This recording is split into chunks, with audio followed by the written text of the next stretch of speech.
A very warm welcome to Super League Sunday from HQ. A bit of admin out the way early doors. For anyone slightly confused by the stats, they were very nicely handed to me by Steve ahead of the midweek. Well, after the midweek fixtures, me forgetting that he would be playing Friday night. So they're slightly skewed, but more or less accurate.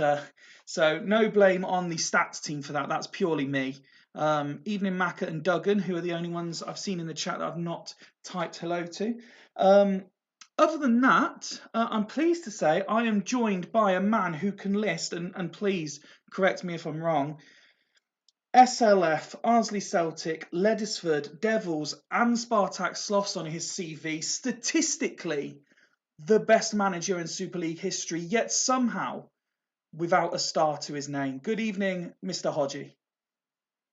Good evening. Cheers for that. That were a lovely welcome. That I think that's probably my nicest thing anybody's ever said. So thanks for that. It's always great having you on. We just had a little chat there off.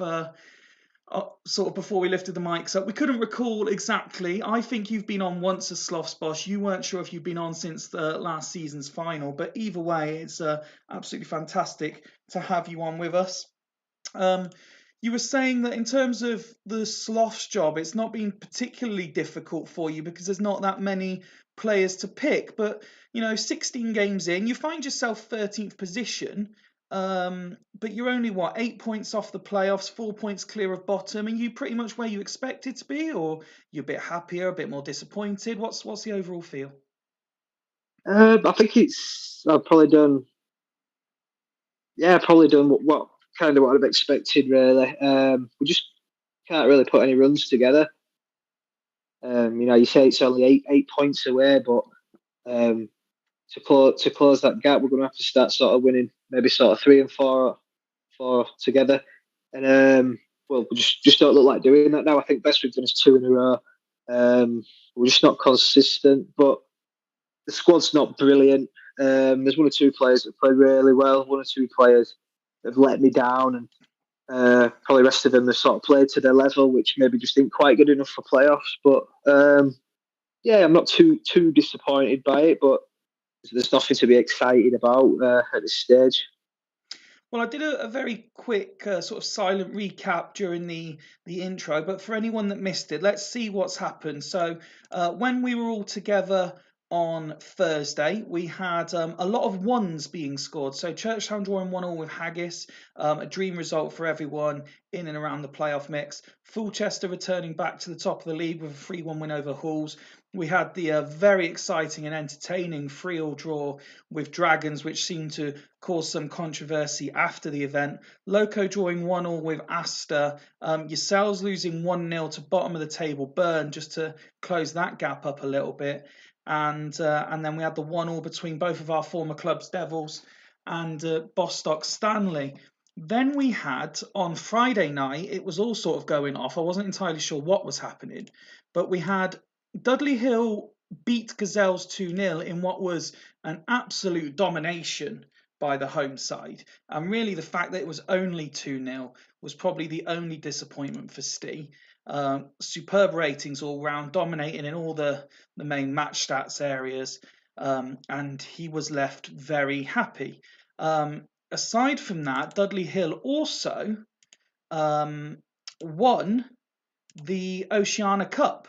5-1, the only goal they conceded in the whole competition against the team that I kept calling the Malaysian Eagles, even though I don't quite think that's correct. But their reserves continue to dominate, including Tim Cahill, who scored 6 goals in his 5 appearances in the competition. So congratulations, Dudley Hill, for that. And that leads us to where we are here tonight. And I believe, Hodgie, if you're still happy to do so, in different to normal circumstances, Ghost Games permitting, the co-commentator's happy to go first so that Jens can see it before he falls asleep. Yeah, that's fine. He's had a big weekend, and so he's had a solid weekend, hasn't he, Jens? Yeah, and he's an hour in front, and so yeah, let's get him on.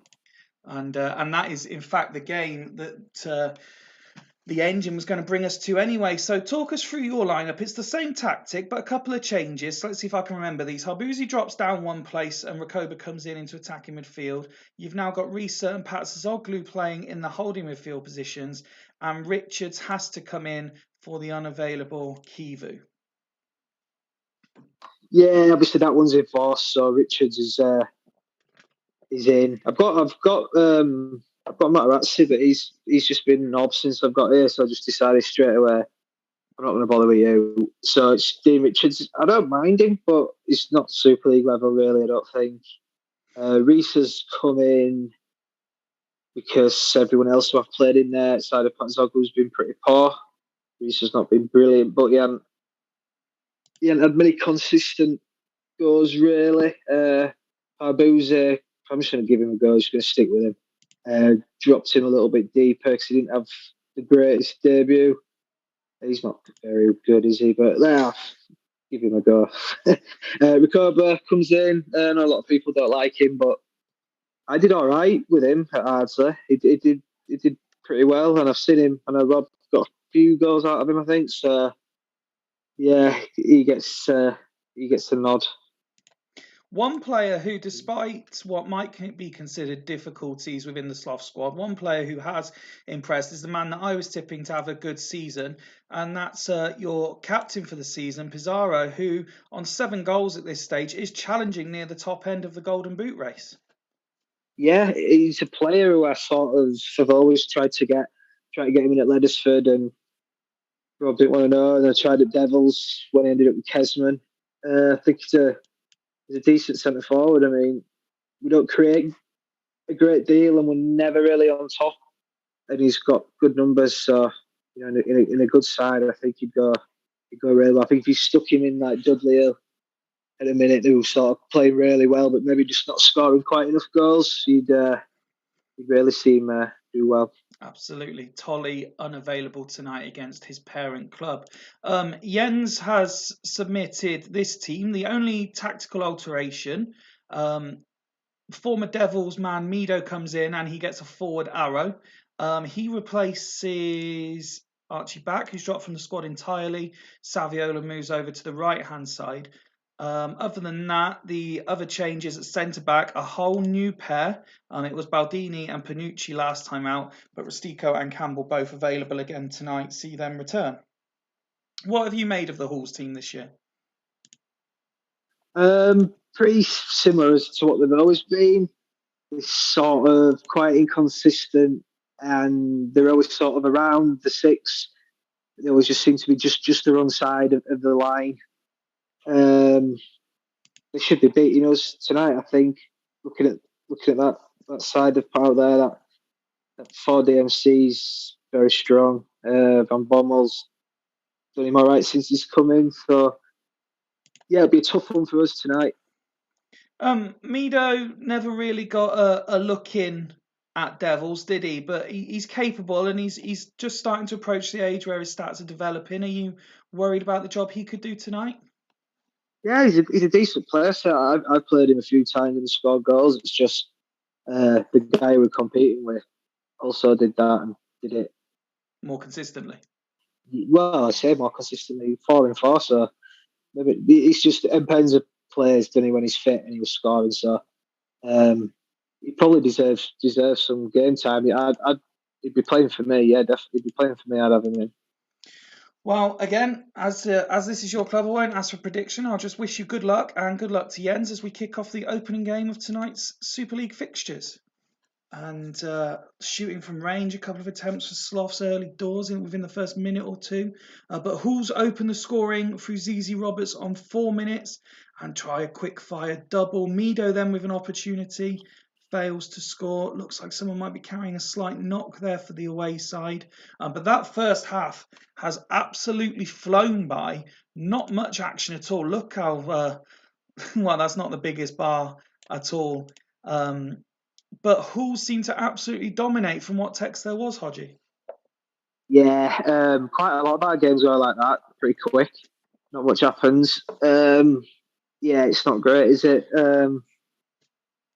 Probably Jens will be only disappointed they're maybe not 2-0 up, but other than that, they've bossed everything barring headers. Well, Which as they're not going to Jens win us has games. as Jens has to not seen the pictures live like yourself, we'll go to their side first. Presuming it's Gerrard looking at that condition that's carrying the light knock, so interesting to see if he's withdrawn.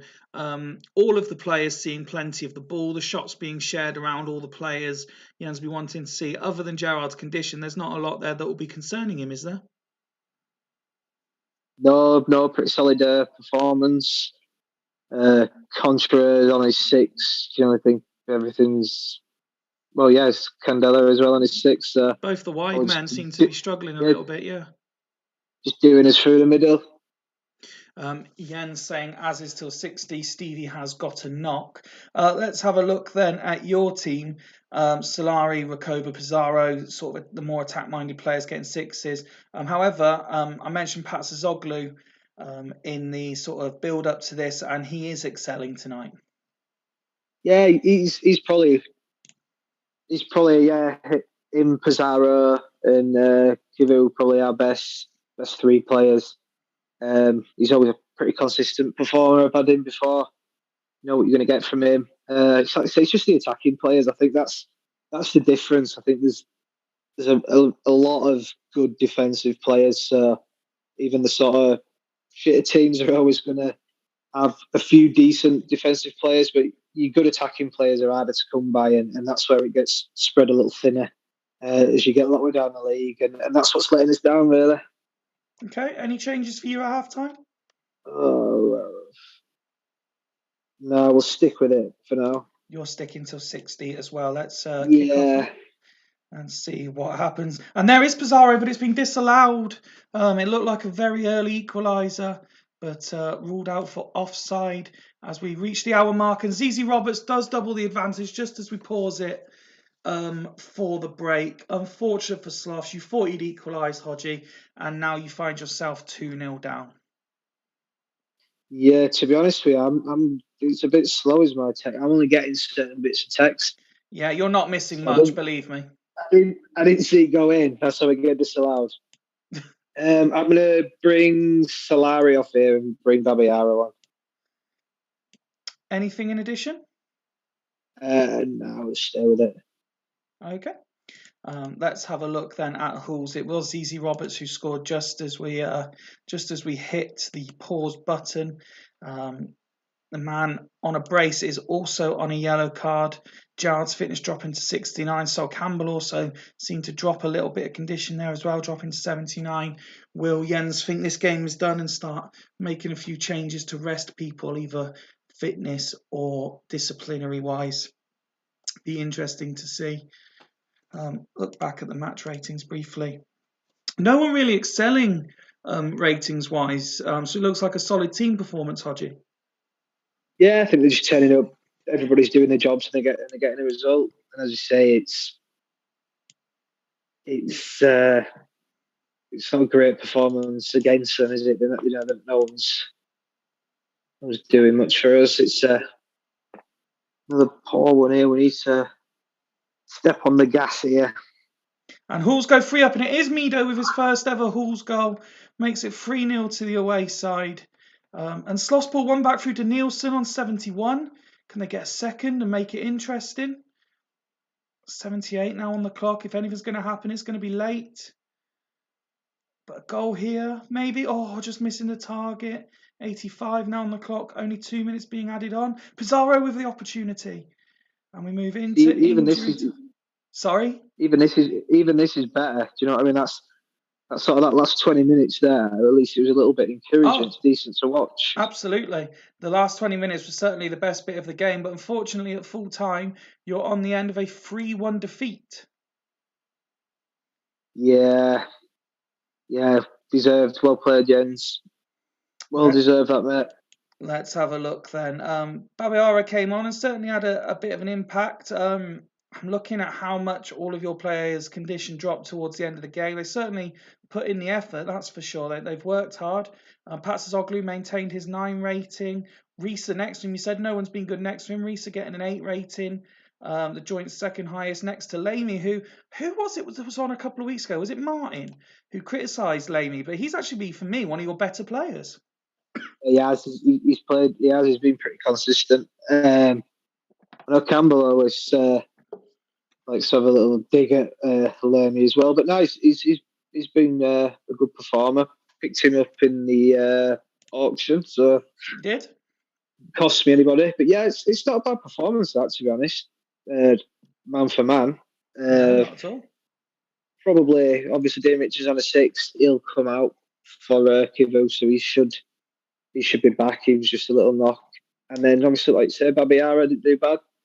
If Zara turns up, maybe we can make something of that. But, I think the results are fair one. Jens saying, hard luck, Hodgie. Thanks for having us on early, lads. Good night. And Steve Wright saying, unlucky, Hodgie. That's dominant. Well played, Jens. Let's see just how dominant the defensive players all getting 6s, suggesting they didn't really have that much to do. Although, on saying that, the two centre-backs between them, 26 tackles attempted, 17 of them complete and 6 of them key. So they certainly had to do something tonight. ZZ Roberts getting man of the match for his 2 goals. Mido coming in tonight, scoring and getting an 8. Malevsky, another one of those consistent DMs. He had a good game as well.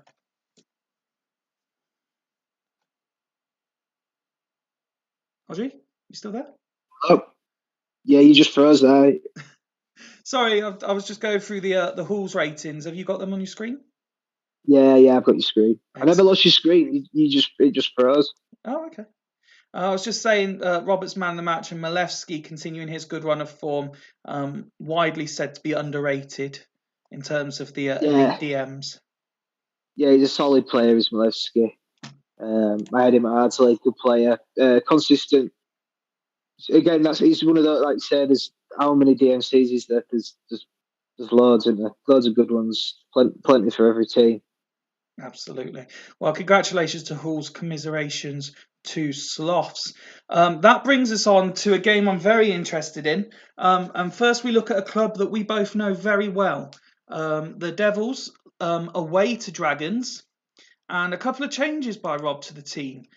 So he keeps his one at the back formation against a team that has been scoring goals for fun recently. Lee Bowyer comes in for his debut in place of suspended Barry Ferguson. Patrick Vieira keeps his place. Van Bronckhorst was announced as the Devils' all-time record appearance maker. The 3 attacking midfielders have slightly changed from last time out. So it was Kewell, Mokoku and Omri. Omri moves central and Etu drops from forward to right attacking mid, and Penza back in the lineup. And of course, another Hodgie favourite, Soroczynski playing at right wing back. Yeah, he can do that. He's, for me, I'd probably swap him and Oyer around. Mm-hmm. I think he's better. I think he's better in the centre, and Oyer can do a job on the right. Lee Bowyer, I like. Bowyer and Vieira is better with signings there. It's just what it's cost him, isn't it? What did it cost him?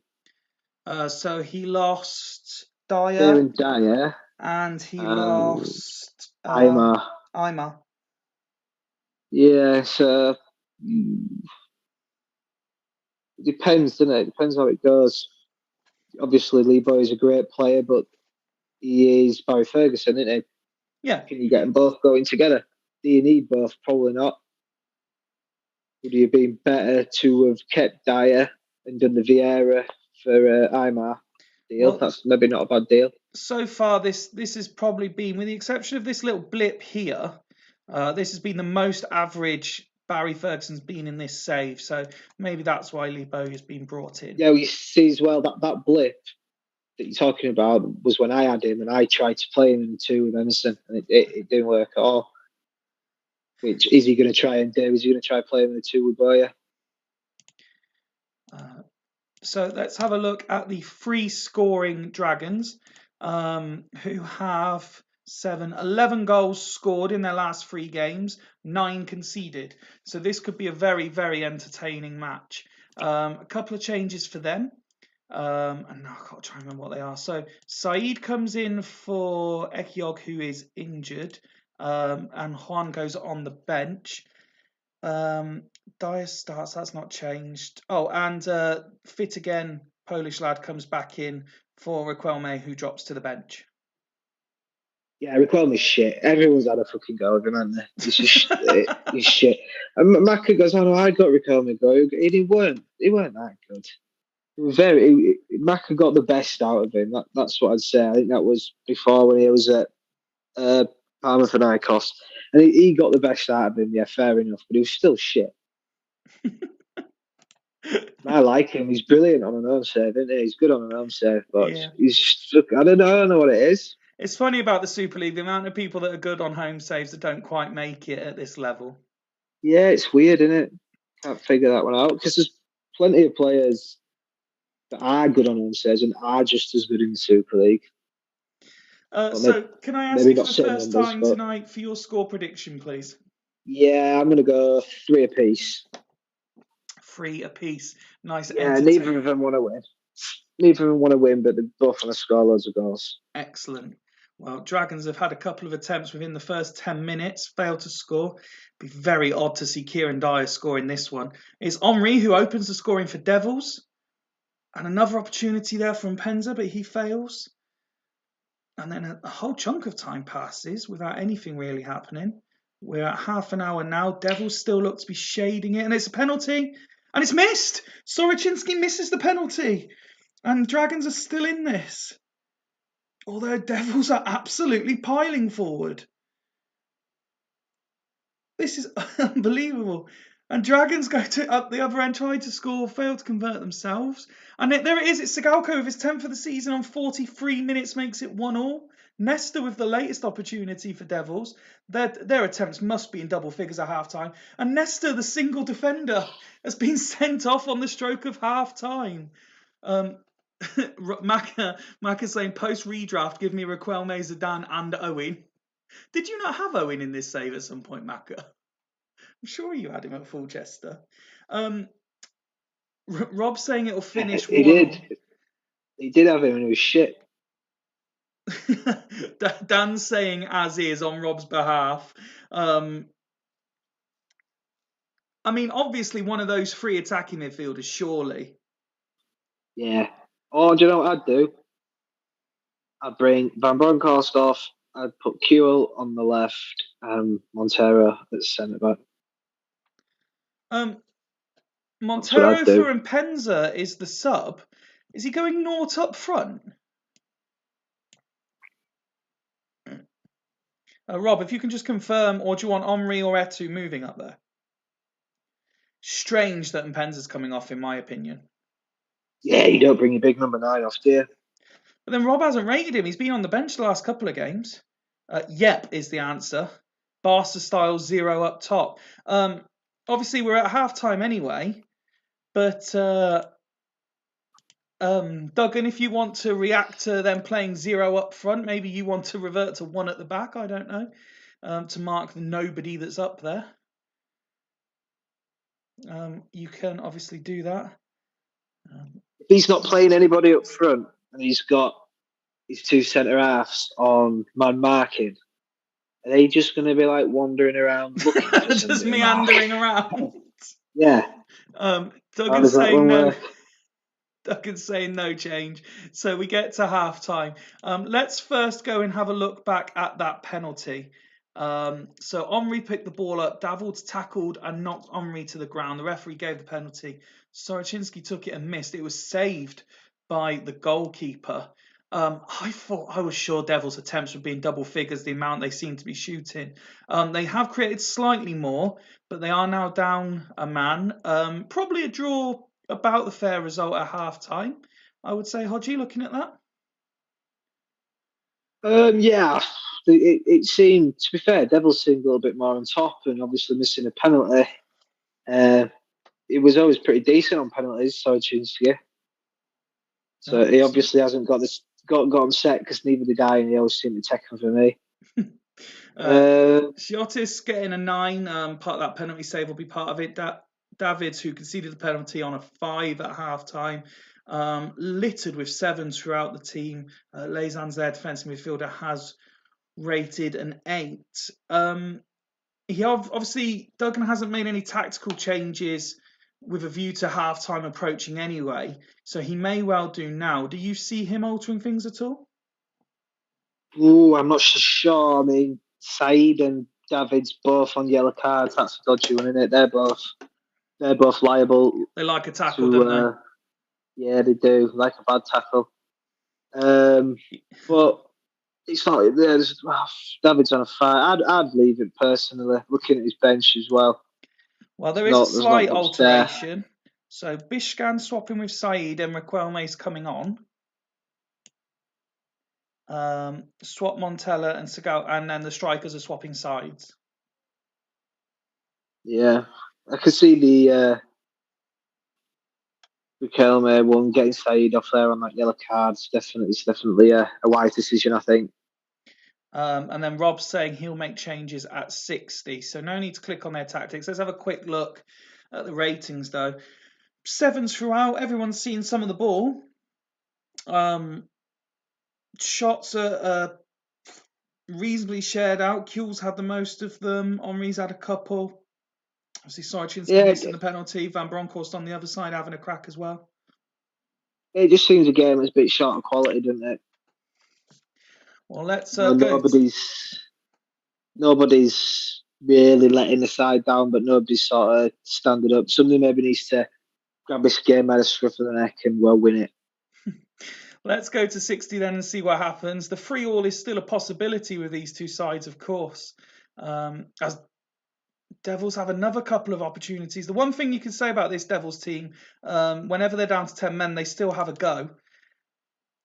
And there's another opportunity, but still no goals. Kieran Dyer rating just a 6 against his former side, failing to impress against Van Bronckhorst instead of with at this stage. Wood is desperate for Carew to come on. Do you see him doing it?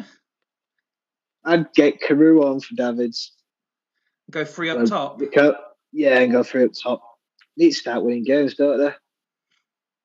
Again, another former Devils player, of course, Uliano. Could he be sacrificed as they got no one up there? But then Devils are attacking at will. So is it worth keeping the two centre backs even though there's no actual strikers? I sold Uliano twice. I sold him to you from Leathersford. I sold him to Dragons. He's like Montella. He's the guy. I sold 2 of them twice. So I personally, I'd bring Bevins off for Carew, go one man in the middle, 3 up top. Just try and win it. That's not the change. Carew's coming on for Montella, and then there's a slight switch around in the midfield. So Dyer's gone centrally. The Pole, whose name I'm never going to be able to pronounce correctly, has gone right wing, and Riquelme's gone in the number 10 role. Yeah, I'd have gone 3 up front. It's suggesting that the Dragons, who aren't shy in having shots, are perhaps being a bit conservative there. I just think they need to try and win it. These are down to 10 men. They're not the Devils of old out of 5 fair, let's be honest. Well, they're there for the taking. They certainly don't seem to have the same fear factor that they had under your reign, that's for sure. Yeah. But they should do. Not so sure. No, they should some do. Of the transfer business has been suspect. 11 million on Ricardo Gardner, who never plays. Yeah, but still, there's still a good side in there. It's Rob's just asking for a player that he's not named on the bench to come on, so we'll wait for him to realise what he's done. Who's that? I've not got a chat. Oh, yeah, of course. So he's asked for Kesman to come on, but he didn't name Kesman on the bench. He named Wellens. What's Richie Wellens doing on there? Cover for Bowyer, obviously. You'd be better off putting Vieira in there covering Bowyer if you had to. Carrying. I'm kind of Kesman, thinking like you say. He's going to go with something like this when he realises Kesman isn't on the bench. So I'm thinking Henri and Etu are going to go up front with Kuhl in the gap. See, Wobb's going for it now, so... Dragons missed the opportunity. Well, It could. I don't know. I don't know. Yeah. I wasn't expecting Rob to go for that. Oh no! I thought So if he was going to go for Henri's something going like up that, top on his own with Kuehl and Eto behind him. yeah. And you see, for some reason, he took the best centre forward in the league on his own up front off, and now you've ended up with a left winger up front. Well, let's carry on, see how these changes affect things. Still 1-1 with 20 minutes to play. Dragons, it is coming forward this time. A free kick they get on the edge of the box, saved by Frey, and he's held on to it too. Carew coming forward now, and Sigalko. Carew again. He's fouled by Bowyer, who gets booked. Free kick to Dragons. And Riquelme. Sigalko. Still Sigalko. Still Sigalko. He finally gets tackled as we move into the final 10 minutes. Montero heads Yeah, it he's clear. not going to pass. He's not going to pass now, is he? Montero gets booked for knocking Carew to the ground. Lezans takes the free kick. Sigalka gets it. Goes down under a shove from Oya. Free kick deflects off the wall, and Eto manages to clear. 5 minutes now to go. I don't think this is going to end 3-3 now, as Baumer's penalised for handball and then gets warned for his reaction. 5 minutes to be added on. Carew comes forward. Now Riquelme. Baumer misses the target. As we move into those 5 minutes, are we going to get injury time drama? It's going to be Dragons if anyone. Dyer hits it, but Montero heads it clear. Vieira now. Kuehl hits the crossbar, and Davids manages to clear. Sigalko with a 1-2. Riquelme picks up the loose ball, and it's a free kick in injury time. Dyer, and there's the final whistle. And you predicted a draw. It just wasn't as high scoring as you expected, Hodgie. The game finishes 1 apiece. Yeah, I thought it'd be a draw, but I just didn't think there'd be just stuff so negative about it. Really, I thought Dragons should have gone for it against 10 men. Devils took their best player off. Just seemed like neither of them really wanted to win it to me. Just like, we'll No, I completely understand where you're coming lose it, from. I think. I don't think neither of them wanted to lose it. Mm-hmm. No, It I seemed to understand me. exactly what you're saying there. I was, well, I try not to be overly critical of Devils because people think it's because I'm invested in it. But again, I'm left wanting more from them. Dragons, I think you're right. They could have really gone for the jugular. The fact that a team with 10 men for so long, that they played a whole half with a man extra and they've allowed the away side to create more chances than them is a sign that Dragons haven't gone all for it. Rob saying 1-1 specialist, discipline poor, cheers Dragon Benders. But no, I think you're right. I'm disappointed in both sides there, but a draw's probably a fair result. Sigalka getting man of the match for his performance. We saw that he was trying to do everything on his own towards the end of the game. Quellmay's ratings certainly improved in the second half of the second half as He he played was well moved there. further forward. Yeah, he played well there, to be fair, because I give him a bit of stick. You'd be happy with that from him, an 8. I thought is it a generous 8? I think it's a Possibly. generous 8, to be fair. But Possibly. yeah, it's an 8. Steve Wright saying this leaves the race for the top 6 massively open, and he's absolutely right, it does. Lee Bowyer had a good game in centre midfield despite the yellow card, rating a 9. Vieira behind him continues his good start to life at Devils, but it's the players further forward who Rob really needs more from, isn't it? It is, yeah. I mean, Vieira went from a 6 to a 9. He was 6 at half time. Mm-hmm. He went to a 9, which says that probably Dragons did sort of push forward and he had to put himself about a little bit more. But yeah, like you say, attacking players, letting them down a little bit. But, if you take Penza off after half a game, I keep saying it, but it just didn't make any sense to me. It's funny, Any of isn't the it? just come off. Everyone was expecting this sort of swashbuckling Devils that we'd never seen before, because Rob, who just went gung ho with Sloths, and this is possibly the most negative Devils side we've seen during this save. Yeah, I'm a bit of a, I'm a bit, I have a different view on it and different people. I just think a lot of it's down to luck half the time, and I just think Rob Was Rob always that all that gung ho? Sometimes they were, sometimes they weren't, and I just, it's like that. Is Greasy a defensive mastermind? No, he's not. He's landed on a tactic that's pretty tight. He's got a few of them that are pretty tight. Uh, that's that's my sort of look on it. Really, Okay. I think Rob's now moved. He's not the same guy. You've retired him off the game, and you've added him on again now. And I just think he's getting a bit of a different outcome, probably with similar tactics. But that's not what we want to wear in the Super League, is it? We don't want to wear that. No, not at all. Duggan's post-match reaction: agreed, we were slightly conservative there, but if we fuck that and lose it, Devils go 5 clear. They were on top for the entire first half. Well, congratulations for both sides for getting a point. That keep them firmly in the top 6 hunt, but as Steve says, it opens the door massively for everybody else. Let's go to Bostock Stanley against Churchtown, and Churchtown, as you can see there, Hodgie, have they've altered slightly with Luca Toni coming in for his debut. Yeah, it's ridiculous, isn't it? Not a fan of this move, no. Not really. How can you go from starting every week to all of a sudden going out on loan? Well, you'd have to ask the Dudley Hill manager. Do you think it brings the league into disrepute that not only has he gone out on loan, but gone out on loan to one of Steve's mates? It's not like he's just gone to any club. Yeah, do you know what it is for me, right? I've not got a dog in this fight at all because we're 13 and we're fucking rubbish and we're not going to be anywhere near come round 26. But if I was sat in 6th now, 7th, whoever they are, I'd be like, what the fuck's going on here? What's happening here? I'd be fuming.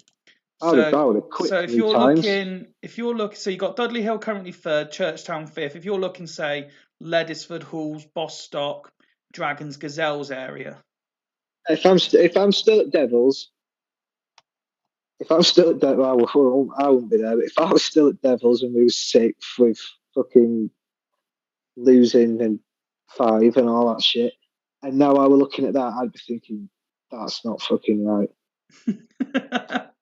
And the thing is like, to be honest, I didn't know anything about it, and then I got added into a WhatsApp group, and all the managers, I think there was about 8 of them, just said like, look, you're going on Sunday. You're the spokesman. So I was like, come on, I'm 13. I don't want to get involved in this. I don't want to have fucking Dimble bring me door down. He's 6'9". I don't want any of that. And they're like, no, you've got to do it. You're going on Sunday. So I'm sort of just speaking for the league, really. But yeah, there's a lot of unhappy managers. I've had to talk 3 of them out of quitting. Just as no, just don't do it. We're so near at the end, don't do it. But yeah, it's more controversy in the Super League again.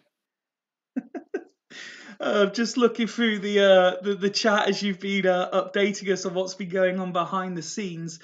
Steve saying, look at this season's stats, terrible, to which Tato's agreeing he should have been dropped from Dudley Hill months ago, to be fair. If that's any other striker at any other team, he gets dropped after 8 games. Steve was a mug to keep playing him. Yeah, he does. It does get dropped. Any other club, he gets dropped. Of course he gets dropped. But you don't go from playing every week to going out on loan. Yeah. On the get flip dropped, side, try someone else. You give him a few weeks on bench and see if that's a kick up the ass, or you shove him in your reserves and see if you can get his confidence up scoring in reserves. You don't fucking ring your best mate up and say, "Hey, I've got one for you, pal." On the flip side, Mac is saying may well be the most controversial deal I've ever witnessed. Heavy lies the crowns, the scrutiny is tenfold, and media hyperbole out of control. Greavesy's telling you to recall Sand. Scott's saying if Tony gets the winner, I resign. Let's have a look then at the team. So aside from Tony, it's very much the go-to 10 now. Hussein, who, ironically, given this transfer, it has to be said, if you look at the Golden Boot, Hussein's actually winning it, and he's been dropped to the bench. Well, yeah, but obviously Dimble thinks it's my system that gets goals, and that system with Tony will just carry on scoring. So he's obviously got faith in the system. I like his side to be fair. I like his wide men. So Voldenkov are very good. Agahauer is absolutely ridiculous against me. I think every time I've ever played them, Balaga has scored, and I think a couple of times have been winners as well. Yeah, it's a decent side. I think it were a bit of a shit side when he took over. But he's got players like Hersey not getting in. Rivaldo, I don't rate myself. A lot don't get in. Elba's it's not a bad centre forward, don't get in. So yeah, he's getting a decent side there. Well, let's have a look at the. Actually, no, let's just for balance. Let's let Lucatoni be number 5.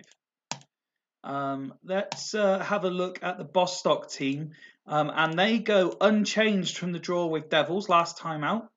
Decor still unavailable, so that sees them line up. They've got the fancy arrows on the attacking midfielders. So left Poulis Lassisi, the one man at the back. Then they got their 5 strong defensive midfield line, nobody centre midfield, and Ronaldinho and Jacques supporting Raul and Torres.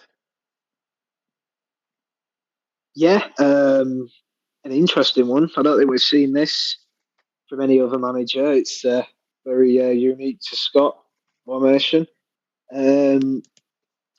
Now, like I said, because I've not got too much to play for now, you just sort of wanting to sort of enjoy stuff. It'd be nice to see like the Ronaldinho of old that we've seen, before, sort of way back now. Just sort of scoring all them goals.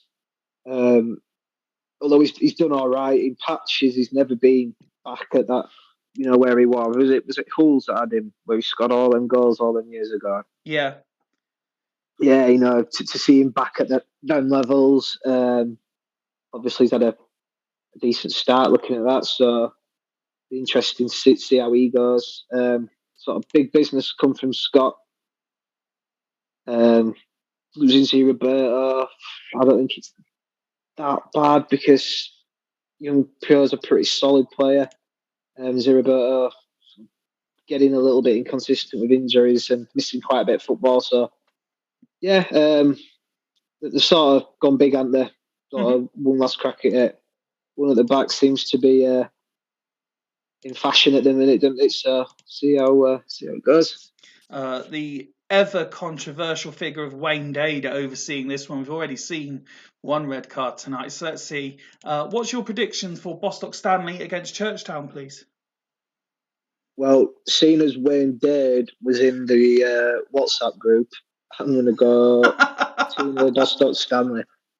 2-0 to Bostock Stanley. Let's see if you're correct. Absolutely nothing happens in the first 20 minutes, and then Carlos Jacques opens the scoring for the home side.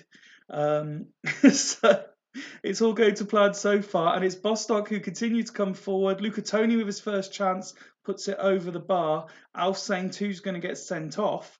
Yellow card, I believe that was for live. Jacques come forward. Torres and Raul exchanging passes. Ronaldinho getting involved. Seems to be all Bostock as we come up to half time. Are they going to double their lead before the break? The answer is no, and in record quick time. How that says that they've created the same amount of chances, I did not. I think I saw Lucatoni have 1, and that was it. But equal amount of opportunities at half time according to the official match stats, Hodgie. But for me, it looked like Bostock were dominating. Yeah, I was expecting to say to you, Bostock will be a little bit disappointed they're only 1-0 up, but Churchtown will be probably disappointed that they're 1-0 down.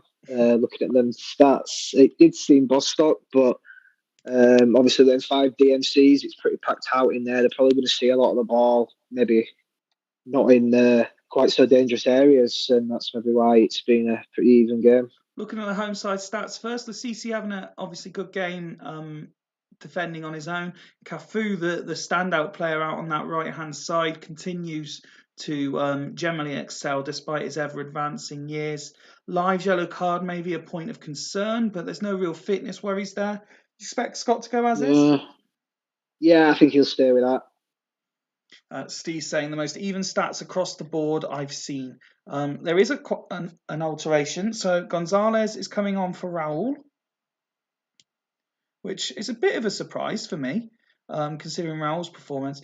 And then swapping with Jacques. So Jacques going up top for the second half alongside Torres. Gonzalez going in behind. Yeah, surprised at that, to be honest. two players, though, in Jackson Gonzalez that Scott knows very well, so he'll know exactly what he's getting out of his players there. Yeah, I don't really know Gonzalez. Well, I don't know Gonzalez at all. Jacques, yeah, I've had him a few times. He's a good player. But like you say, seems to like Gonzalez. Looking at the Churchtown ratings, and it's Tomasi actually who seems to be struggling a little bit with that attacking midfield setup of Bostock. Luca Toni has had 2 of the attempts, both on target, according to this, but failing yet to score. Yeah, obviously, like I say, the system is getting the ball up to him. He just needs to start putting one of them chances away. Absolutely, absolutely. Interesting to see if Dimble does anything at this stage. Just wait confirmation of that. Just looking back, Steve saying this was even. I mean, passes completed, both very high for passes completed, both doing reasonably well in terms of tackles won as well, and bang on 50-50 in terms of headers. It is a very, very even game according to the official stats. So be interesting to see if that stays the same or if one side takes advantage during the second half. Just give Dimble, because he has been in the chat, so give Dimble, there we go. Petrovov Hussein on free up top with Brugging AMC. So he's going for it. An interesting alteration for me that. This is very out of character, I would say, for Dimble. But going free up top against the one at the back, I suppose, makes sense. Yeah, that's it. He's getting the ball up there, isn't he? So if he can sort of flood that area with only one man, like you say, he might get a bit of joy. Well, let's see how things alter leading up to 60. The Arley goes into the book. Nobody needs an MC, says Tato's a big fan of the change. And there is Brooking. Oh, but it's been ruled out for offside. It's all Churchtown now looking for that equaliser as we approach the hour. 10 minutes then flies by with nothing happening. Free kick on the edge of the box to Bostock Stanley as we pause the game. And you could see how the attacking change has altered the ratings for the Bostock players. All the defensive players now rating 8s, with Lassisi and Prutton both up there on 9s. Yeah, it's solid down there. Yeah, I'm just thinking as well, obviously, you're probably going to get a lot more offsides when you're playing against one at the back because he's got nobody to hold the line with, has he? Just on his own. And Steve believes it was Luca Toni who was flagged offside of all players. Yeah, I'd say that if I'd just done that Luca Toni deal. Yeah, Tony shit, he's rubbish. He was offside. He's fucking that's what I'd say. Hodgie, what's the truth? Is Les Davison becoming your ass manager? Big Les, yeah. Fucking hell, no. Let me just go for Prut and swap with live. Yep, so there's Scott's change. I'm just trying to shore things up that little bit more, taking into account the. Who's asking about Big Les? That was Greavesy. Sorry, yeah, I keep forgetting you haven't got the chat up. So there's the Bostock change confirmed. As for Churchtown, they've already gone free up top. Luca Toni is rating an 8, the best outfield rating of any of the Churchtown players. Can they do anything else? Hersey is there as an attacking change as well. Do they drop one of their DMs now and add a centre midfielder in for more attack? I know. I don't know. I'd probably stick with it. Possibly Agahauer swap with Zambrotta, looking at the yellow card, put Brugging up front, who's got a good scoring record, and Hersey just behind. No, I'd just leave it as it is. You would leave as is. They have seemed to be doing most of the attacking so far in the second half. But this is all set up for injury time Tony Limbs, isn't it? Yeah. You can see it, can't you? Diagonal arrow on Kaluzhny is the only change for Dimble. So 20-ish minutes left. We'll slow the commentary down. Still Bostock leading by 1 goal. And the free kick comes to nothing. Beware Wayne Dade, says Alf, as we get to 75 minutes on the clock now. And Cafu comes forward and Volodenko goes into the book next. Free kick to Bostock. Gonzalez looks to deliver, but Viali wins the header. the scorer now, and Luca Toni, but Hussein was offside. The scorer again picks up the ball. Agahawa this time, but Lasisi does very well as we move into the final 10 minutes. Torres coming forward. Ronaldinho and Jacques exchanging passes. Ronaldinho lets fly, but it goes over the bar. And now Luca Toni and Hussein both winning aerial challenges there. Let's move into the final 5 minutes. Can Churchtown get a goal to level things up? Just 2 minutes to be added on. 88 minutes now on the clock. Agahawa on the ball. And Hussein smashes it low, and there is the goal. Dario Hussein levels things up from 20 yards on 89 minutes. And is there time for a winner, maybe? Guiga picking it up. Shax. Kalushny tackles, and it's a red card. It's a red card in injury time for Churchtown, with Kalushny getting sent off. Surely Tamazi just doing that is all that Dimble's going to do here with about 60 seconds left on the clock. Yeah. He's always worth a red card. He's old Radosław, isn't he? Alf saying told you. Scott's already saying he doesn't want to do anything. Martin's saying, oh, the drama. Very quick responses, lads. I'm very impressed with that. But yes, I wonder if that's within shooting range before the full-time whistle gets blown. Absolute scenes if Bostock managed to score here. Agahawa to... Oh, hang on. Right, so Agahawa to left mid. Volodenkov to DM. Just like that. An actual tactical change in the 93rd minute. I never thought I'd see that. That's a serious tactician for you, that, isn't it? Leave Hussein right, okay. I imagine a guy that makes a change like that at this time is absolutely fuming that Luca Toni is wearing number 5. I imagine that's not going down well. Shax went down like he'd been shot, and now Torres. Oh, and Khan gets a save. It's a corner kick. There's the full-time whistle. Bostock were trying everything possible to get the set piece further forward, and in the end, the game finishes 1-1. And probably, considering the amount of text in that second half, I was expecting a little bit more than that, stats-wise. Yeah, again, I think it's just been a game that's sort of been played in the midfield, sort of a bit of a battle in there. So we've seen plenty of text and sort of think there's a lot happening, but it's really maybe just possession being turned over. Fair result, I think. Both managers, well, Scott probably won't be happy because it's how that goals come late on like that. But looking at the stats now, you probably say maybe fair result. No, absolutely. The one-man machine at the back, the CC picking up man of the match for his performance. Solid ratings throughout, including Guigu, who came on with 20 minutes to go, getting an 8 rating as well. So barring that very late goal, I think Scott will be quite pleased with that. Yeah, I mean, Lasisi is one of those guys who sort of benefits playing a little bit longer into the save. I think he's a lot better now than he sort of is. If anyone was to draft him in the redraft, I think he grows a bit, sort of more you play him as well. But yeah, he's been another guy. Scott's had him for a long time, and he's always been a Bostock mainstay. But yeah, he's done him well tonight. And looking at the away side, again, Tony still rating the best of all the outfield players. Decent team effort. A few more sixes dotted about though for Churchtown.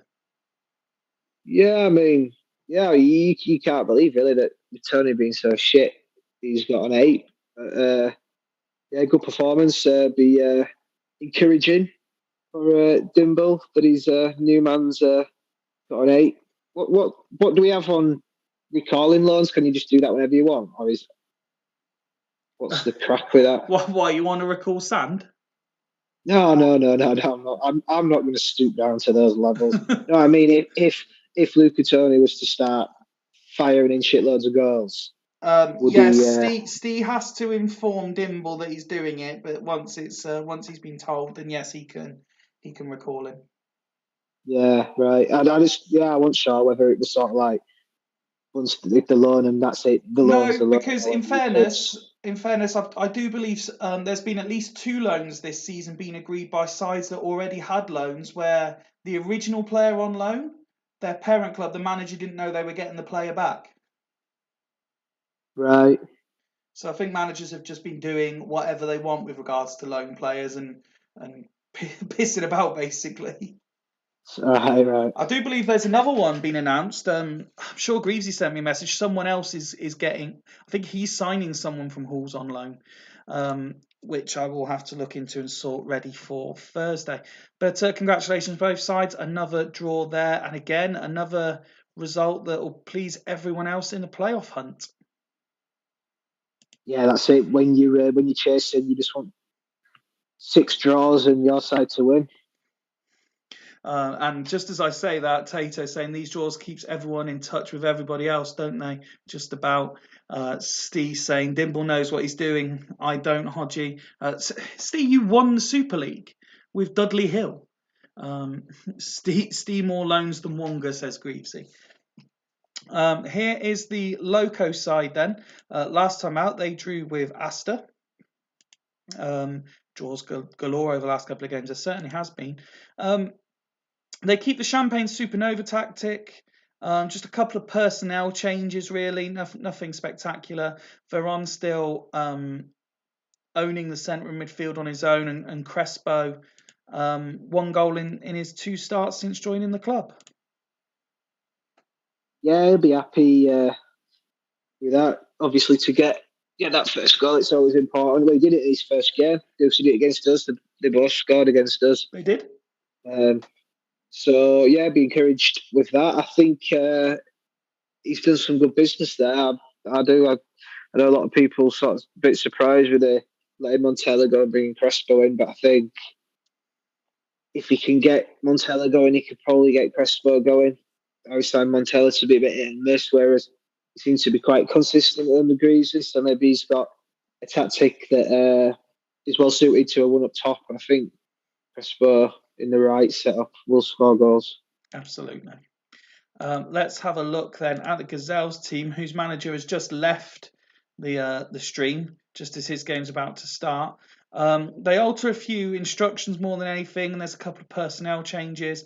Alex moves from left centre mid out to left wing back. Nakata comes in. Karagunis keeps his place in the centre. Seydorf keeps his place despite the 5. And Nelka equally, I believe, got a 5 against Dudley. Seydorf, where's Anelka? Yeah, Anelka got a 5. He keeps his place as well. Zeles and Smerton definitely the first choice defensive midfielders. And Yakubu comes in at the back for this one to partner Udeze. Yeah, that's a strange one. I want to have Yakubu as a centre half. What has Mourinho got to do to get a game here? Let's remember, it's Martin. He probably has fallen out with the fictional version of Mourinho. In fact, I'm saying that like I have with Marco Materazzi. So yeah, I apologise, Martin. It's all right. He's not watching now anyway. Oh, is he not here? No, he's literally put about 2 minutes ago in the chat that he's got to drop off the stream. So we can say whatever we want about it. Yeah, say what you like. By the time he watches it back, it won't matter. No, I'm only messing. Gazelles were widely tipped to finish bottom. They are 11th going into tonight, but that's because the league is so tight. They are only 3 points below the dotted line. Have you been impressed by them this year? Yeah. No, not really. I've only seen him play once, and that was against us, and we beat him 1-0. I've not seen many Gazelles games, to be honest with you. No, yeah, they've done well. I think there's always a side, though, isn't there? You know, when everyone does the predictions, there's always a side that everyone sort of tips to not do well that surprises everyone, and then there's always a side who everyone sort of thinks, well, I think tips them to win it, and maybe struggles a little bit. And this year, like you say, it's Gazelles, but also Astor as well. I think we're probably under that same umbrella, and they're only a point behind them. Yep. I'm just looking here. Yeah, what you were? Sorry, carry on.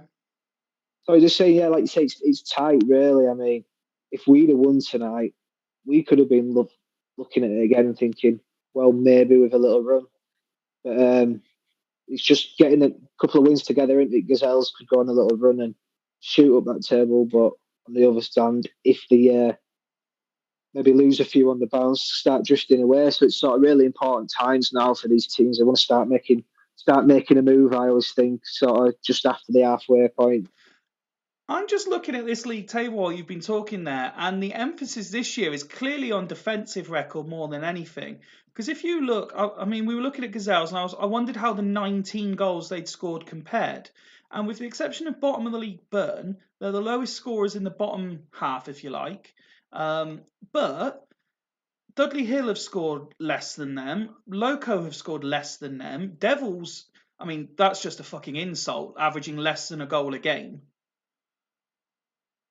Yeah, you see, that shows you how the season's going.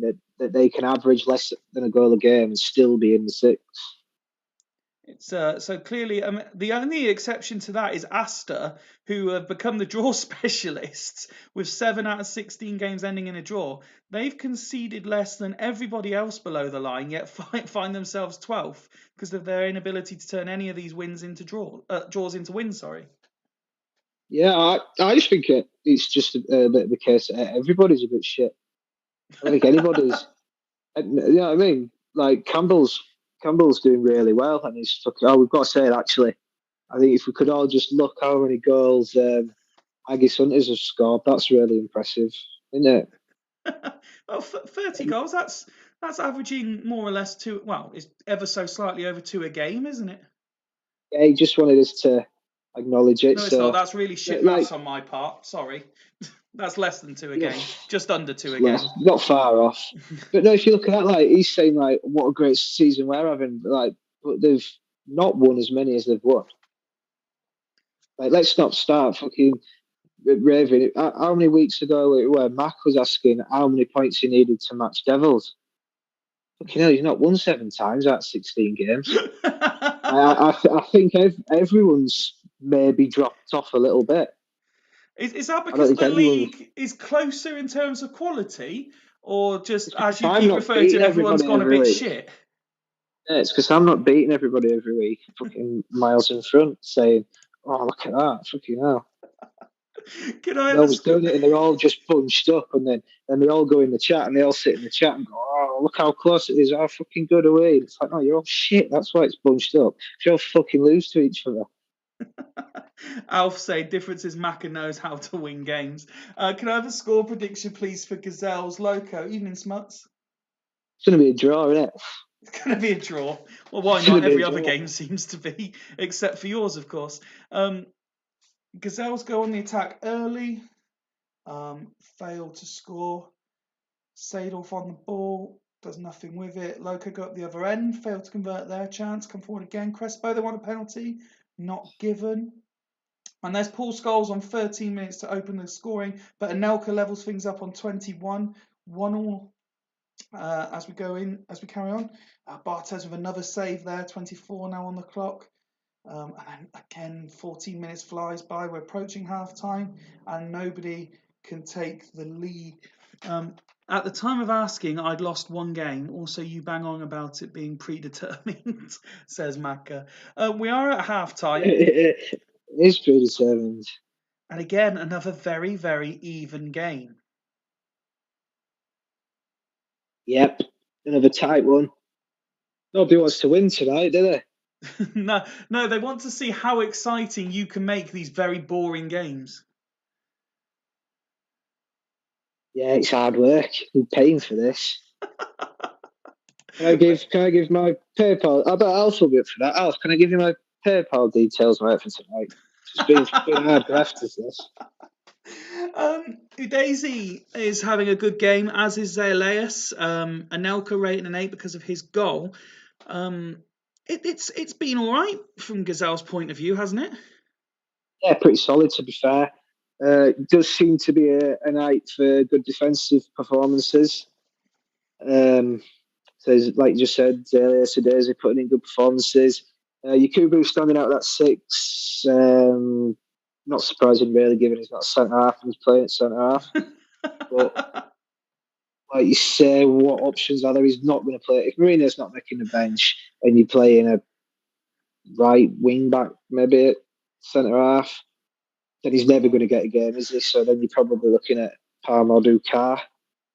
Obviously, the watch thief, was he the watch thief? Or he nicked something, didn't he? Jens told us that story where he was. I think he did, yeah. You got caught, yeah. So obviously, a man of Martin's morals won't want to play him. So yeah, let's play right. Martin said no changes barring injury. So we'll have a look at Loco, whose passing numbers are substantially higher. Tato saying, "Fuck me, I don't envy you two." Again, I think that's referring to us trying to make these games sound interesting when fuck all is happening. I mean, the fact that these two have managed 2 goals between them in that first half is quite impressive. Yeah, Paul Scholes, he's not a player I particularly rate. He's not even the guy who I sort of fancy on the Rams there, if I'm honest. But he's doing well. An 8 rating in there, he's got a goal. Carlos, he's another one. Not a massive fan of, but Greaves is doing well with him, particularly this year. I mean, last year he did well as well. To be fair, his goal contributions don't always add up, but he's another good ratings player. Every time you click on a player, an history, it's like like that Bacon number. It's like how many actors to get round in a circle. It's like every player is like how many clubs is it till you get back to Dudley Hill? Like every guy's been there. But Carlos, there he is, Dudley Hill just down there. Greavesy is making a change. Cassano coming on for Del Vecchio. Mac is saying he's referring to points in an earlier comment. And Smuts is saying Levi Porter was also kicked out of Leicester City for stealing Bruno and Gotti's Rolex. There you go. Which had been sold to him by Palmer Dukar. Let's kick off the second half and see if we can have any more excitement. And Gazelle's come forward first, but it's Loco with the first meaningful attempt on goal, approaching the hour. And Anelka scores on the hour mark to give Gazelles the lead. We know Martin isn't here, doesn't want to make any changes barring injury. Klompe, who I believe got man of the match and a 9 out of 10 rating last time out, rating 5 for this one. It did say somebody lost their man, so I'm presuming it's him for Anelka's goal. Only defensive players on the bench, so the only real thing I could see Greavesy doing is maybe adding arrows to his AMs. He could move Cassano forward, but there's no way he's going to play 2 up top. Yeah, I mean, sometimes I don't know if it's right, if I'm right in thinking this, but sometimes I think putting arrows on your AMCs, you're moving them out of sort of the midfield areas where you sort of want to be getting the ball, because obviously they're not on top, they're getting beat here. So I don't know if I'd do that, but his options on the bench sort of mean that's the only thing you can do in it without staying as it is. Cassano it was with the attempt. As Gazelle's come forward looking for a third, we'll slow it down, only 1 goal in it. And there is the equaliser, and it is Cassano. The substitute with his first goal of the season on 75 minutes levels things up. And there is time for either side still to win this. Who would have thought that this would be the goal fest we were waiting for? As Alex comes forward, and now Seedorf. Anelka taken to the ground, free kick. Seedorf lines it up, deflects off the wall. Karagunis picks it up. Nothing happens. And now Crespo comes forward. Barthez has it. Yakubu hits a pass from defence, and Anelka misses the target. 5 minutes left to play, 3 minutes being added on. Heading towards that now. Crespo moves forward. Still Crespo. Veron strikes it. Barthez with a fine save. Carlos with the corner. Crespo, another fine save by Barthez as move into injury time. There's the final whistle, and another draw, which will suit everybody else in the playoff race. Yep, that's it. Although the thing is it's not going to suit everybody. It's just going to suit Jens because he beat me, and then everyone else. Yeah, Jens is tonight's big winner. Yeah, no one else is going to get be able to take advantage of it. It was certainly a better second half. for entertainment value. Yakubu maintained his 6 rating, again, as you say, playing out of position.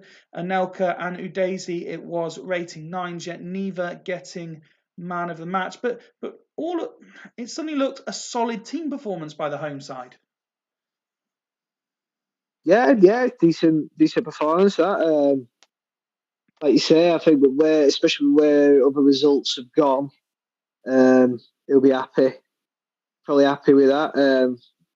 I still think no matter where Greasy is in the league, I always think whenever I play him, I always know it's going to be a tough game.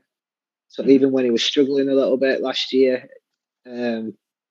sort of even in both the games, you still always think, it's Greasy, it's going to be a tight game, it's going to be a tough game. I'm probably going to get 3 men sent off. But, so that's always there with him. So I don't think Martin will be too disappointed with that, even though he's at home. He's sort of not lost too much ground. No. On the sides around him, I don't think.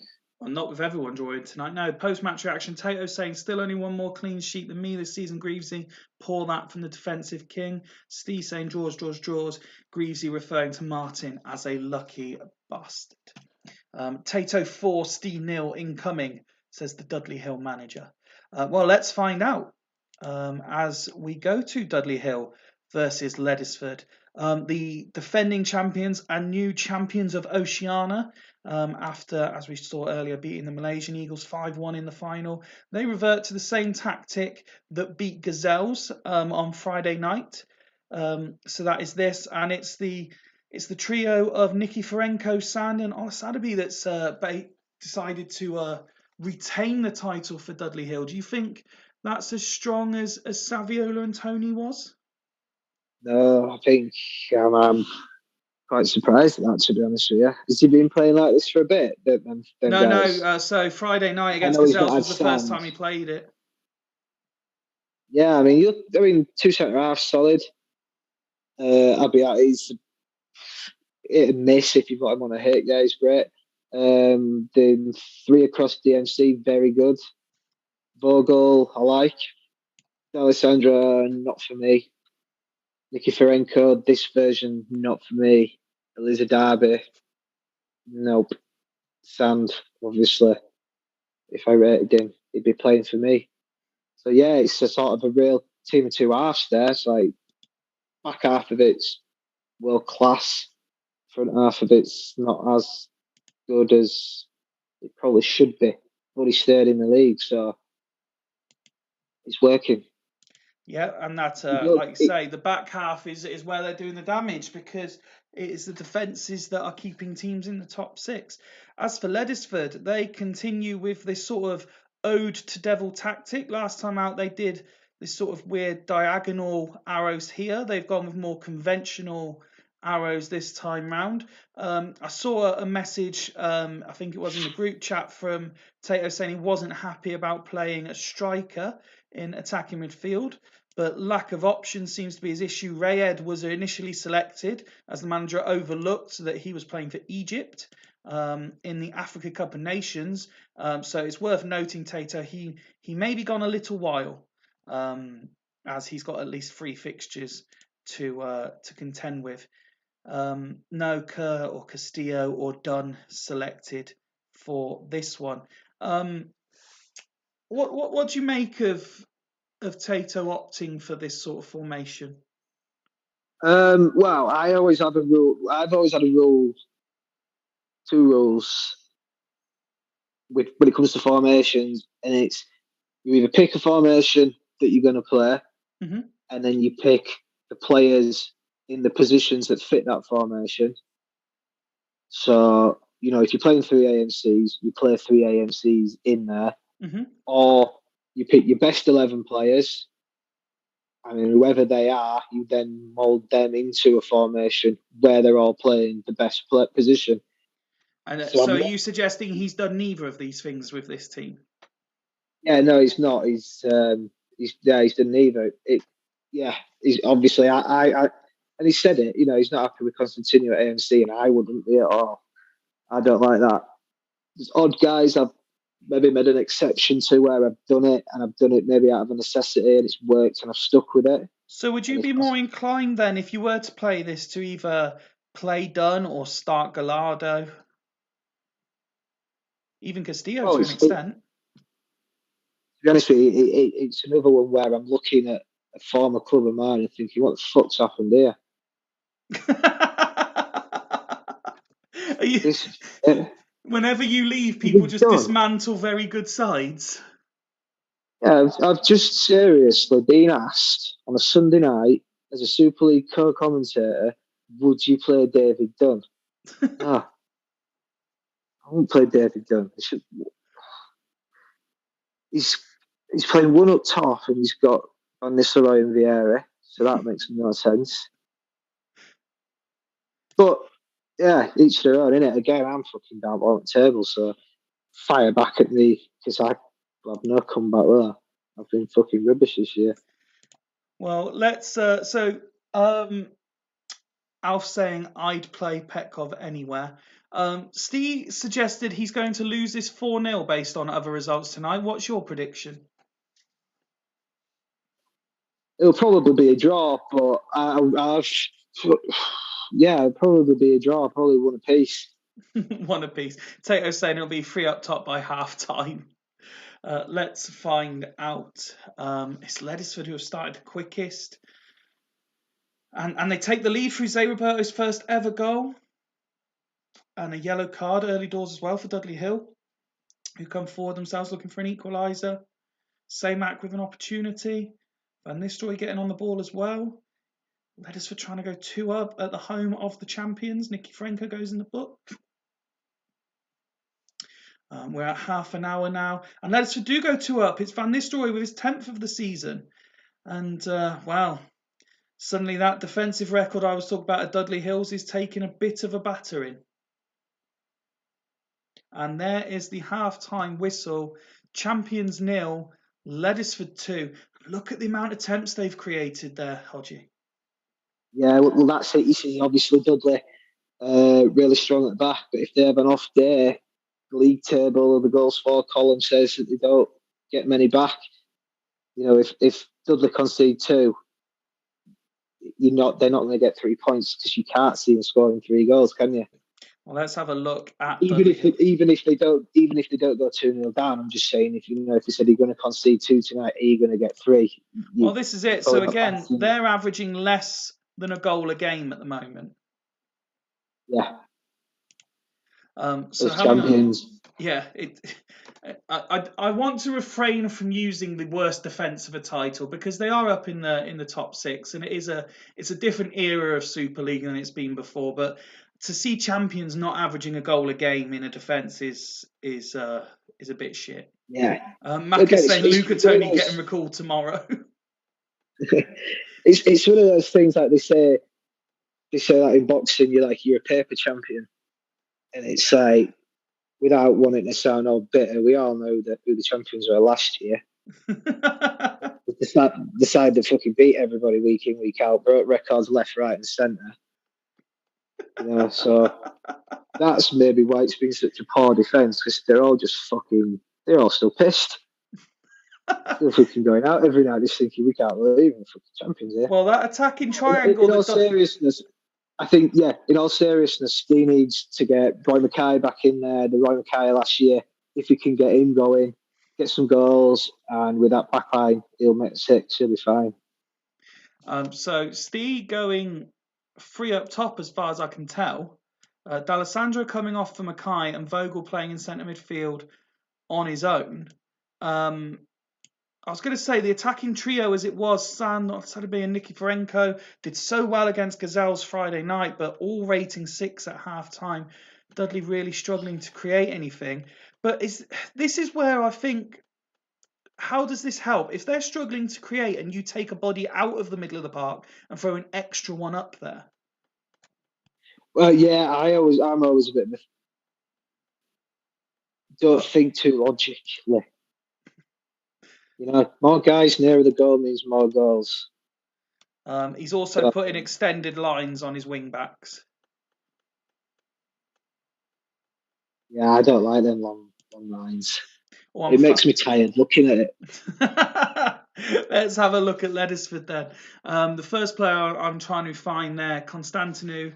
The player wasn't happy with playing there. He's not had a shot on goal himself, but he's been involved a little bit. Roberto, Samac, Van Nistelrooy with 2 shots apiece. Galletti with the other shot as well. So fairly shared out amongst the team, and a solid team performance. No one rating below a 7.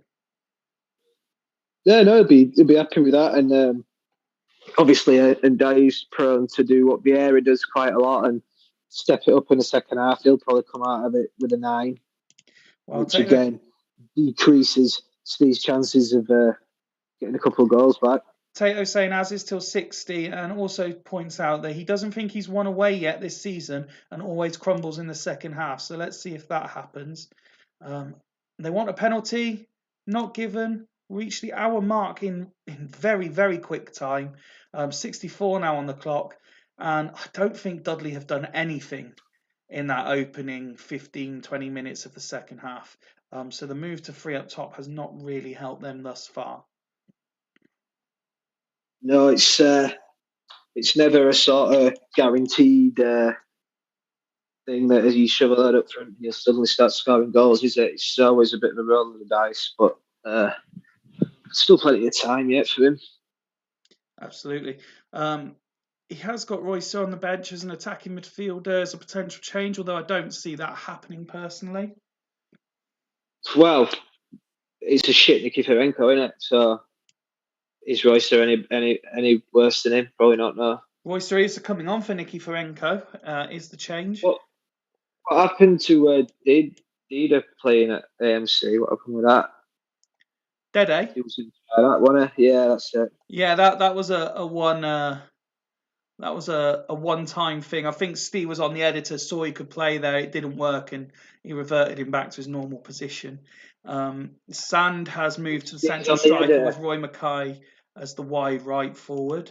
Tato doesn't want to see condition, just match ratings, which continue to be solid.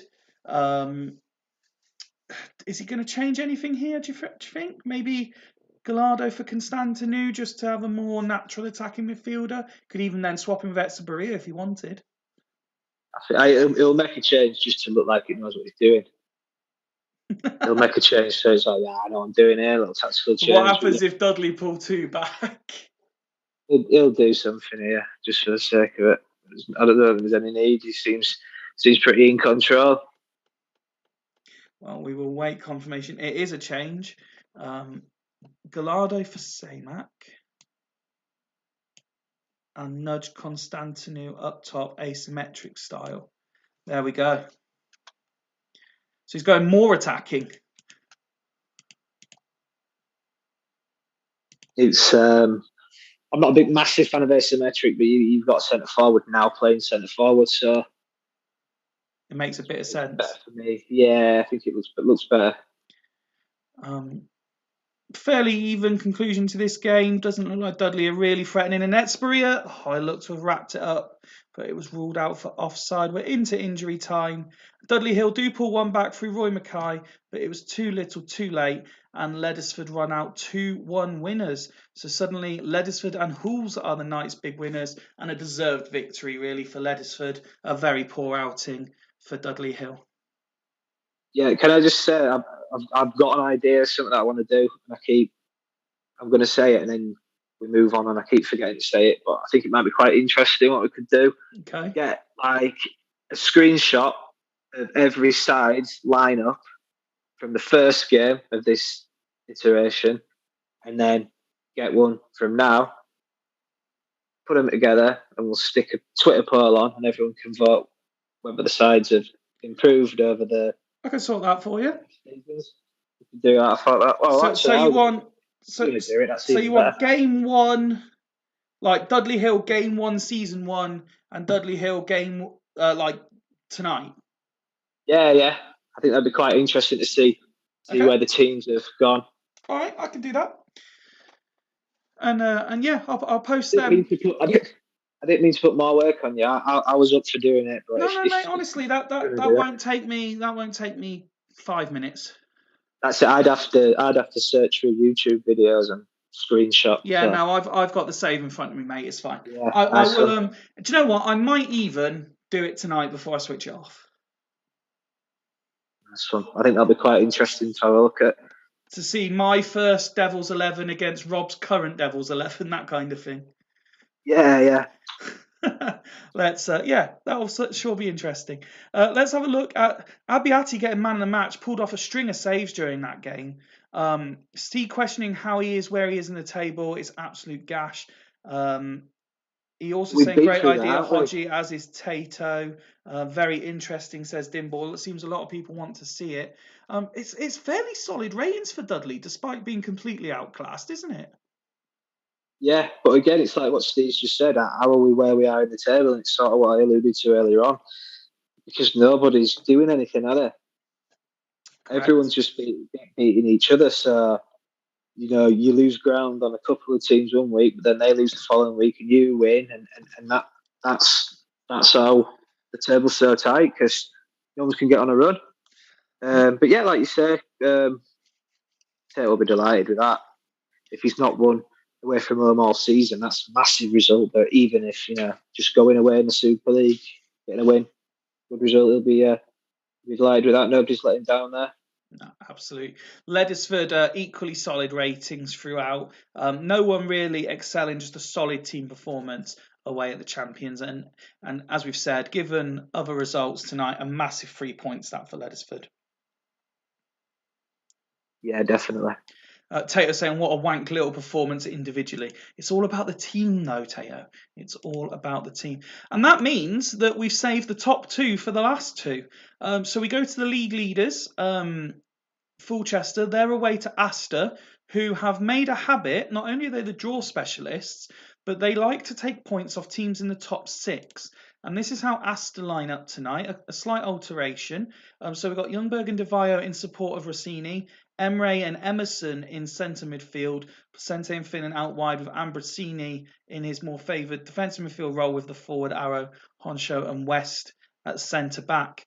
Do you think Astor are in a bit of a false position given that they're quite consistent, they put in good performances week in, week out, they just need to learn how to win these games?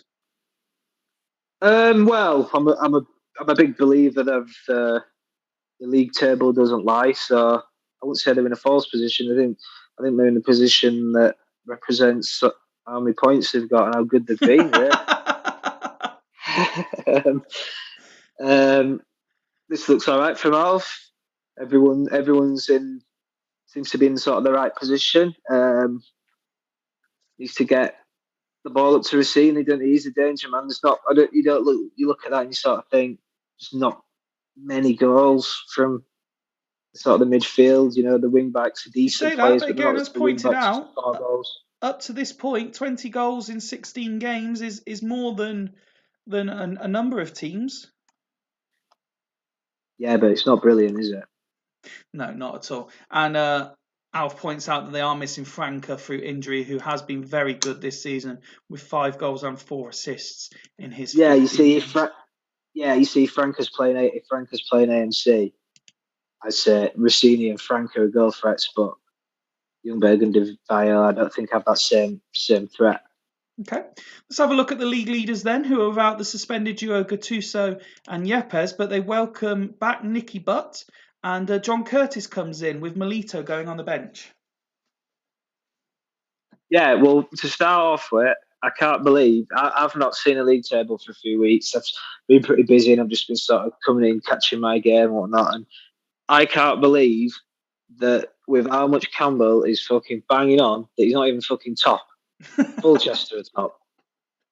Fulchester regained top spot on Thursday night. Okay, now. Right, so yeah, Fulchester, you know what you're going to get from him. Had a bit of an off season last year, but they're back to the Fulchester that we know. It's a good side. John Curtis is the one that stands out. But I'm actually a fan of John Curtis. I think he's a solid centre half. No worries there. Bench is a little weak. I like Melito, but how often do you change centre halves? So it's always the other two. I think always the top two are the ones you hope you don't need to use. and the bottom two are always the guys that you're going to be wanting to bring on to maybe change a game for you. And you look at Castilla and Quaresma and you think, maybe not. But the way Fulchester are going, they're probably not needing to turn games, just getting in front and winning, and that's why they're top. Absolutely. And Nicky Butt installed there as captain on his return to the team. So penultimate, and that one, we're leaving the league leaders till last. We go to Haggis Hunters against North. Sorry, Five, can I just jump in there? Do you know what that is? I think the game engine was obviously trying to get the big games last, and even the game engine couldn't believe that Campbell on top. So it was leaving till last, and then it thought, actually, no, he's not top. It's Fulchester, so it's just switch that round for us.